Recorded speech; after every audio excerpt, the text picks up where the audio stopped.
शिव शिव शिव शिव शिव शिव शिव शिव शिव शिव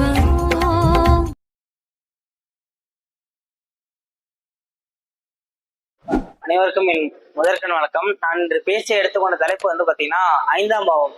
பொதுவாகவே ஐந்தாம் பாவம் அப்படிங்கிறது வந்து பாத்தீங்கன்னா பூர்வ புண்ணிய சாணம், புத்திர சாணம் அப்படின்னு சொல்லுவாங்க. இருந்தாலும் அந்த ஜாதகருக்கு தந்தை வழி பாட்டனுடைய சாணம்னு நம்ம வந்து சொல்றோம்.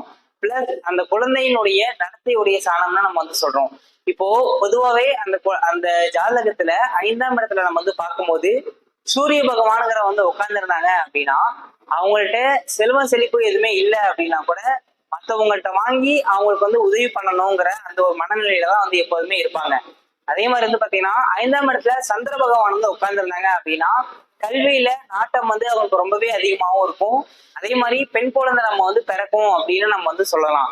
சப்போஸ் செவ்வாய் பகவான் வந்து உட்கார்ந்துருந்துச்சு அப்படின்னா அவங்களுடைய பூர்வ புண்ணிய சொத்து எதுவுமே அவங்களுக்கு கைக்கு வந்து கிடைக்காது அப்படிங்கிற மாதிரியும், புதன் பகவான் வந்து உட்கார்ந்துருந்தாங்க அப்படின்னா அவங்களுக்கு குலதெய்வத்துல வந்து பாத்தீங்கன்னா ரொம்ப ரொம்ப ரொம்ப ஒரு ஆர்வம், ஒரு நாட்டம்ங்கிறது வந்து எல்லாமே இருக்குங்கிற மாதிரியும், குரு பகவான்கிற வந்து உட்கார்ந்துருந்தாங்க அப்படின்னா அவங்க வந்து பாத்தீங்கன்னா இந்த புரோகிதம் பண்ணுவாங்க இல்லையா, அதுல வந்து பாத்தீங்கன்னா பெரிய லெவல்ல ஒரு நாட்டம் உள்ளவங்கள வந்து இருப்பாங்க. சுக்கிர பகவான் வந்து உட்கார்ந்துருந்தாங்க அப்படின்னா அதாவது ஆடை ஆவரணங்கள் அந்த மாதிரி உள்ள ஒரு ஆர்வமா தான் வந்து இருப்பாங்கிற மாதிரியும், ராகு பகவான் வந்து உட்கார்ந்துருந்தாங்க அப்படின்னா வீட்டு பேச்ச வந்து கேட்க மாட்டாங்க, வீட்டுக்கு வந்து அடங்கவே மாட்டாங்க, ஏதாவது வம்பு கட்டிட்டு தான் வந்து வருவாங்க அப்படிங்கிற மாதிரி தான் இருக்கு. சப்போஸ் கேது பகவான் வந்து இருந்தாங்க அப்படின்னா சொல்ற பேச்செல்லாம் வந்து கேட்டுட்டு அடக்கமான ஒரு பையனாவும் ஒரு பொண்ணாவும் தான் வந்து இருப்பாங்க. இப்போ ராகு கேது வந்து பாத்தீங்கன்னா நமக்கு ஐந்தாம் பாவத்துல வந்து உட்காந்துருச்சு அப்படின்னா பொதுவாகவே புத்திர தோஷம் நம்ம வந்து சொல்லிடுவோம். இந்த புத்திர தோஷத்துக்கு என்ன பண்ணணும் அப்படின்னா புத்திர தோஷம் இல்லாத ஒரு பொண்ணையா புத்திர தோஷம் இல்லாத ஒரு பையனாலாம் வந்து பார்த்து வந்து இணைக்கணும் அப்படிங்கிற மாதிரிதான் வந்து இருக்கு. அதே மாதிரி சனி பகவான் வந்து உட்கார்ந்துருந்தாங்க அப்படின்னா அந்த குழந்தைங்களுக்கு நேச்சுரலாவே வந்து பாத்தீங்கன்னா கோழைத்தனம், மற்றவங்க பேசுறதுக்கு மற்றவங்க ஒரு வேலையை சொன்னா அந்த வேலையை செய்யறதுக்கு வந்து பாத்தீங்கன்னா ரொம்ப ரொம்ப ரொம்ப கோவப்படும், அதாவது பயப்படுவாங்க அப்படிங்கிற மாதிரிதான் வந்து இருக்குங்க.